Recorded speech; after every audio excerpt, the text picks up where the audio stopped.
আল্লাহর নবী আবু বকরের ডাক দিয়ে বলেন, আবু বকর আপনি কি ঘুমান নাই?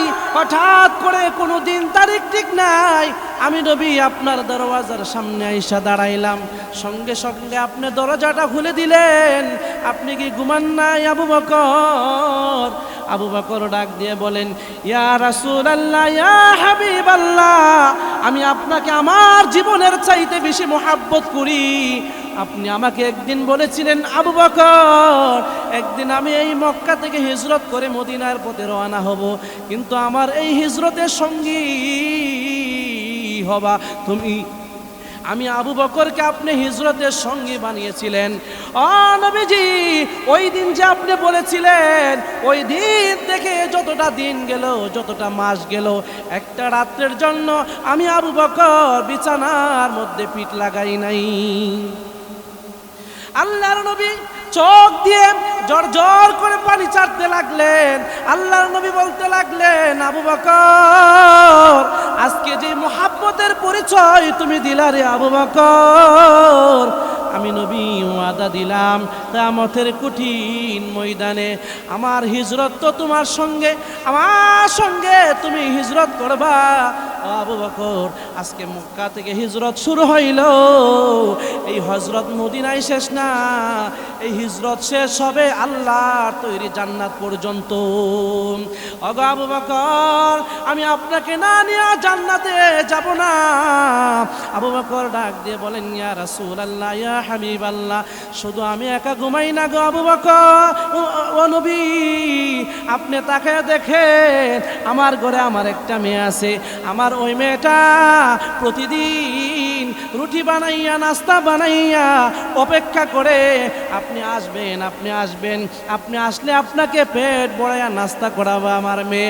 আমার মেয়েটাও রাতের বেলা ঘুমাই না গো নবী, শুধু আমার মেয়েটা নয় তাই না, ওই যে তাকায় দেখেন একটা ঘোড়া আছে, ওই যে আমার সওয়ারির ঘোড়াটা, আমার ঘোড়াটাও ঘুমাই না গো নবী, আমার ঘোড়াটাও সজাগ আপনার সাথে হিজরত করার জন্য।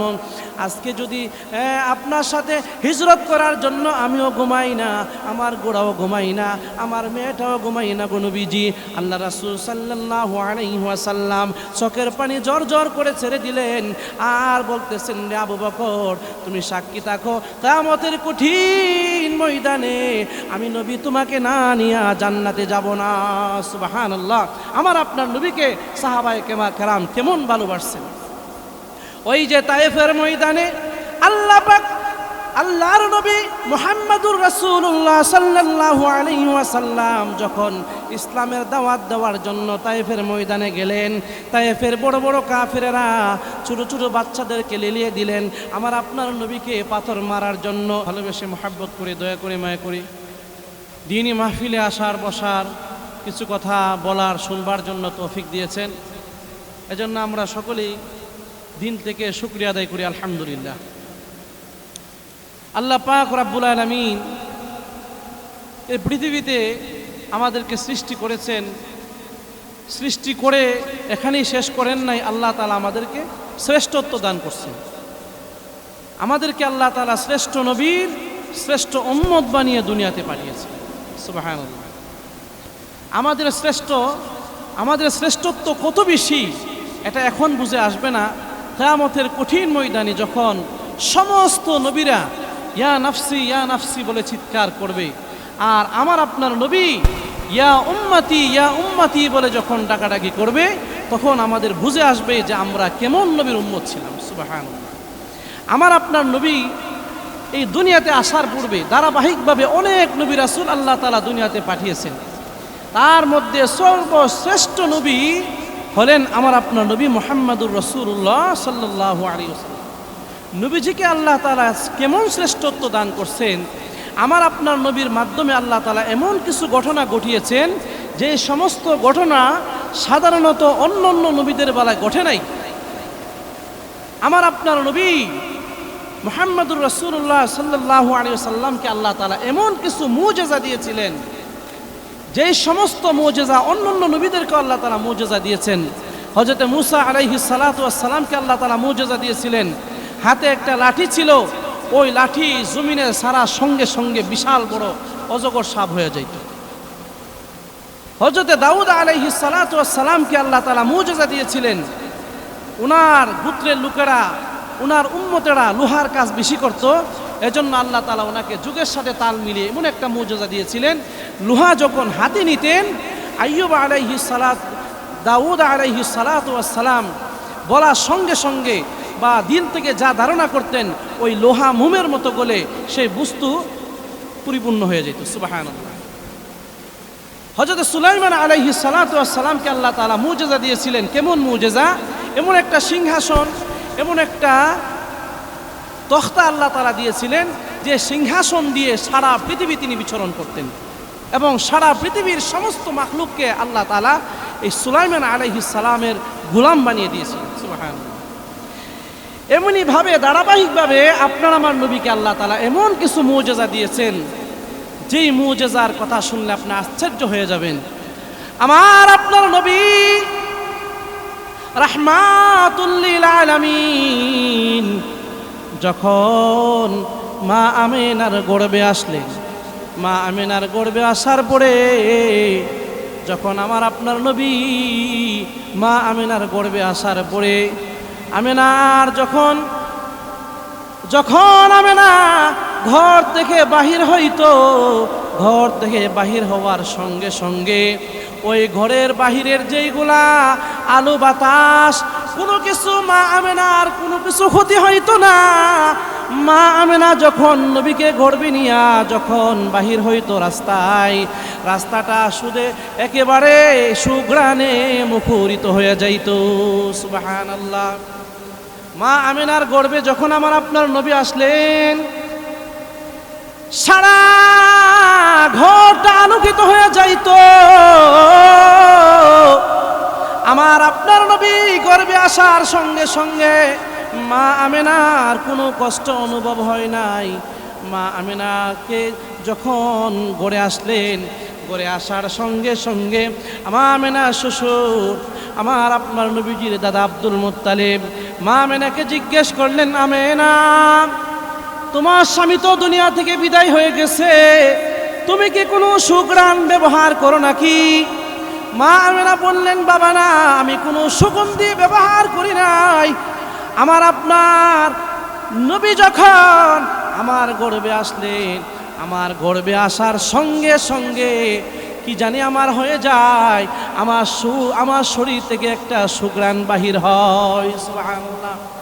এবার মা আমিনা বেশি কথা না বলে আমিনা তার মুখ থেকে তুতু ফেললেন। তুতু ফেলার সঙ্গে সঙ্গে ওই তুতু থেকে সুঘ্রাণ বাহির হচ্ছে। সুবহানাল্লাহ। আমার আপনার নবী যখন মা আমিনা ডাক দিয়ে বলেন, দুনিয়ার মানুষ, আমার নবী যখন আমার গর্ভে আসলেন, গর্ভে আসার পরে সাধারণত গর্ভধারণ মহিলারা যখন তাদের গর্ভে সন্তান আসে তখন রাতের বেলা ঘুমাইতে পারে না, ঠিকমতো খাওয়া দাওয়া করতে পারে না। কিন্তু আমার গর্ভে যখন আমার নবী আসলেন, আমার কোনো কষ্ট বা অনুভব হয় নাই, আমার খাবারের কোনো কষ্ট হয় নাই, আমার চলাফেরার কোনো কষ্ট হয় নাই, বরং আমার শরীরের মধ্যে আমি পরিপূর্ণ সুস্থতার সাথে আমি দিন কাটিয়েছি। সুবহানাল্লাহ। কেমন আমার আপনার নবী গর্ভে আসার সঙ্গে সঙ্গে মা আমিনার কোনো ধরনের কোনো কষ্ট অনুভব হয় নাই। আমার আপনার নবী যখন জন্মের সময় অলৌকিক ঘটনা ঘটেছিল। আল্লাহর নবী মুহাম্মদুর রাসূলুল্লাহ সাল্লাল্লাহু আলাইহি ওয়াসাল্লাম যখন নবীজিকে আল্লাহ তাআলা দুনিয়াতে পাঠাইলেন, গর্ভধারণ করার সঙ্গে সঙ্গে আমার আপনার নবী তখন কুল ইন কুনতুম তুহিব্বুনাল্লাহ ফাত্তাবিউনি ইউহিব্বুকুমুল্লাহ ওয়া ইয়াগফির লাকুম যুনুবাকুম ওয়াল্লাহু গফুরুর রহিম। আল্লাহ পাক রব্বুল আলামিন বলে দিলেন, ও দুনিয়ার মানুষ, তোমরা যদি আমি আল্লাহকে ভালোবাসতে চাও, আমি আল্লাহর ভালোবাসা যদি অর্জন করতে চাও, তাহলে আমি নবীর ভালোবাসা তোমাদের দিলের মধ্যে ঢোকাও। আমি নবীকে যদি ভালোবাসতে পারো, আমার নবীকে যদি মহব্বত করতে পারো, তাহলে আমি আল্লাহর ভালোবাসা পেয়ে যাবে। আমি আল্লাহ পাক রব্বুল আলামিন তোমাদেরকে দুইটা পুরস্কার দান করব। ওয়া ইয়াগফির লাকুম যুনুবাকুম ওয়াল্লাহু গফুরুর রহিম। এক নাম্বার পুরস্কার হলো ইউহিব্বুকুমুল্লাহ, আমি আল্লাহর ভালোবাসা পেয়ে যাবে এবং আমি আল্লাহ পাক রব্বুল আলামিন তোমাদের জিন্দেগীর গুনাহ মাফ করে দেব। সুবহানাল্লাহ। আল্লাহর নবী হাদিসের মধ্যে বলেন, লা ইউমিনু আহাদুকুম হাত্তা আকুনা আহাব্বা ইলাইহি মিন ওয়ালাদিহি ওয়া ওয়ালাদিহি ওয়ান নাসি আজমাইন। আল্লাহর নবী বলেন, তুমি ততক্ষণ পর্যন্ত মুমিন হতে পারবে না যতক্ষণ পর্যন্ত তুমি তোমার সন্তান থেকে, দুনিয়ার সমস্ত সম্পদ থেকে আমি নবীকে বেশি ভালোবাসতে না পারবা, ততক্ষণ পর্যন্ত তুমি মুমিন হতে পারবে না। আল্লাহ পাক রব্বুল আলামিন বলতেছে, ও দুনিয়ার মানুষেরা, তোমরা যদি আমি আল্লাহকে ভালোবাসতে চাও, নবীগো দুনিয়ার সমস্ত মানুষদেরকে বলে দেন, তারা কি আমি আল্লাহকে ভালোবাসতে চায়?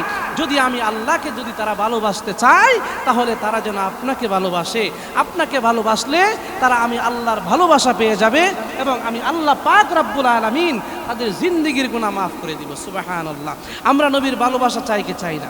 নবীকে বা আল্লাহকে ভালোবাসতে হলে নবীকে ভালোবাসতে হবে। আল্লাহ রাসূল সাল্লাল্লাহু আলাইহি ওয়াসাল্লামকে আমরা ভালোবাসবো, নবীকে মহব্বত করব, নবীর আদর্শকে মহব্বত করব। এবার আল্লাহকে ভালোবাসার মাধ্যম আমরা পাইলাম নবীকে ভালোবাসা। আল্লাহকে মহব্বত করার ভালোবাসা, আল্লাহকে মহব্বত করার মাপকাঠি আমার আপনার নবী দিয়েছেন, আল্লাহও দিয়েছেন। ইউহিব্বুকুমুল্লাহ, আমি আল্লাহকে যদি ভালোবাসতে চাই, আপনি নবীকে যেন তারা ভালোবাসে। আপনি নবীকে ভালোবাসলে আমি আল্লাহর ভালোবাসা তারা পেয়ে যাবে এবং আমি আল্লাহ তাদের জিন্দেগীর গুনাহ মাফ করে দেব। এবার আল্লাহর নবী সাল্লাল্লাহু আলাইহি ওয়াসাল্লাম বলে দিতেছেন, ও দুনিয়ার মানুষেরা, তোমরা যদি আমি আল্লাহকে ভালোবাসতে চাও, আমার আল্লাহকে যদি ভালোবাসতে চাও, তাহলে আমি নবীকে ভালোবাসতে হবে। এখন আমি নবীকে তোমরা কিভাবে ভালোবাসবে?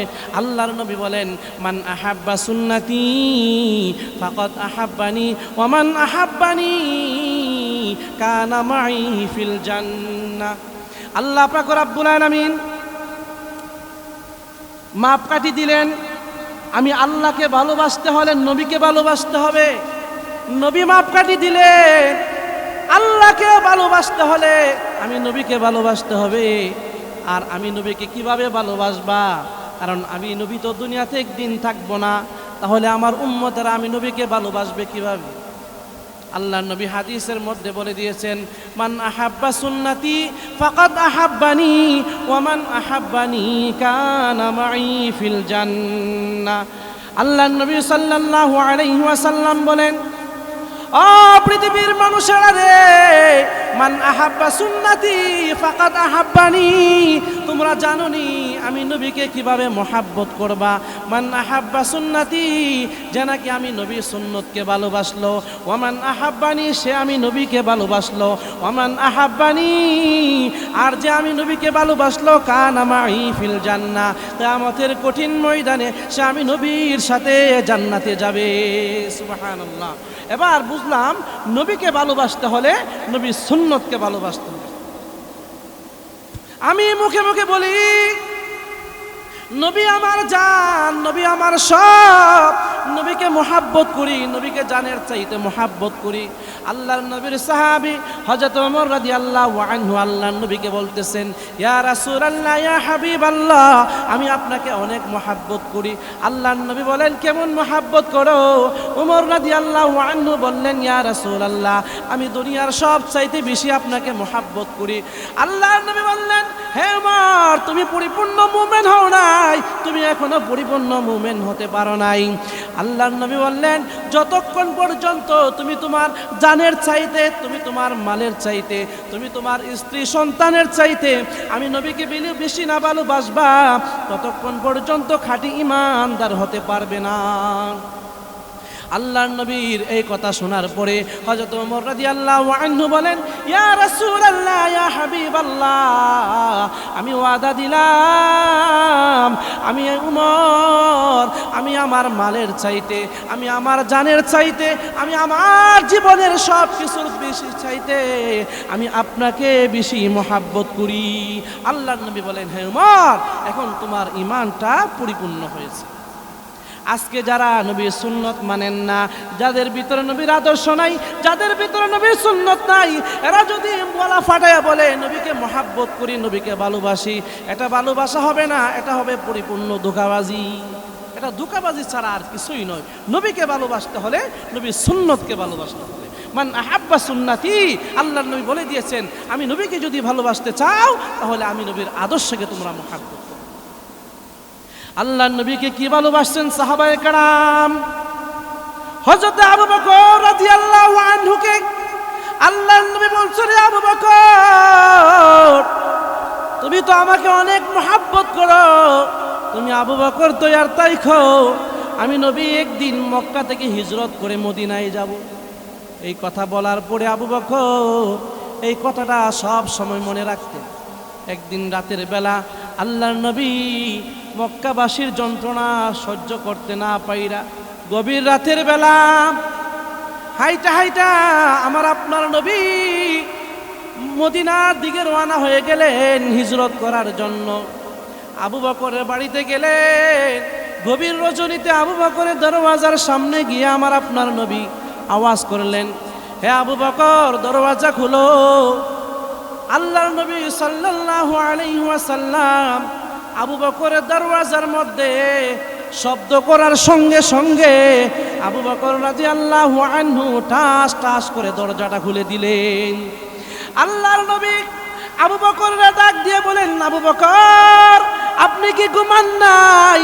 হঠাৎ করে কোনো দিন তারিখ ঠিক নাই, আমি নবী আপনার দরওয়াজার সামনে আইসা দাঁড়াইলাম, সঙ্গে সঙ্গে আপনি দরজাটা খুলে দিলেন, আপনি কি ঘুমান নাই আবু বকর? আবু বকর ডাক দিয়ে বলেন, ইয়া রাসূলুল্লাহ, ইয়া হাবিবাল্লাহ, আমি আপনাকে আমার জীবনের চাইতে বেশি মহাব্বত করি। আপনি আমাকে একদিন বলেছিলেন, আবু বকর, একদিন আমি এই মক্কা থেকে হিজরত করে মদিনার পথে রওনা হব, কিন্তু আমার এই হিজরতের সঙ্গী হবা তুমি। আমি আবু বকরকে আপনি হিজরতের সঙ্গী বানিয়েছিলেন। ও নবীজি, ওই দিন যে আপনি বলেছিলেন, ওই দিন থেকে যতটা দিন গেল, যতটা মাস গেল, একটা রাত্রের জন্য আমি আবু বকর বিছানার মধ্যে পিঠ লাগাই নাই। আল্লাহর নবী চোখ দিয়ে জর জর করে পানি ছাড়তে লাগলেন। আল্লাহর নবী বলতে লাগলেন, আবু বকর, আজকে যে মুহাব্বতের পরিচয় তুমি দিলা রে আবু বকর, আমি নবী ওয়াদা দিলাম কিয়ামতের কঠিন ময়দানে আমার হিজরত তো তোমার সঙ্গে, আমার সঙ্গে তুমি হিজরত করবা। আবু বকর, আজকে মক্কা থেকে হিজরত শুরু হইল, এই হজরত মদিনায় শেষ না, এই হিজরত শেষ হবে আল্লাহর তৈরি জান্নাত পর্যন্ত।